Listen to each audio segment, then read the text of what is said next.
الختايم الرمضانية في حضرموت تقليد روحاني واجتماعي يتجدد كل عام، حيث تختتم تلاوة القرآن الكريم في أجواء عامرة بالبهجة.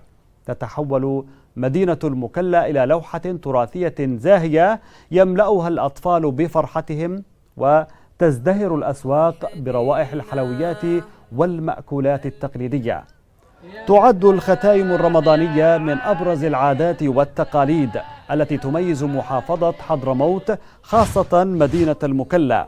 تبدأ هذه العادة في اليوم السادس من شهر رمضان المبارك، تستمر حتى اليوم 28، حيث تختتم بتلاوة القرآن الكريم في مساجد المدينة. يعد الأطفال محورا أساسيا في هذه الاحتفالات، حيث يرتدون الملابس التقليدية ويشاركون في الأنشطة الثقافية والتراثية. كما تمثل الختايم فرصة للأسر ذات الدخل المحدود لتحسين أوضاعها الاقتصادية من خلال بيع المنتجات التقليدية والحلويات.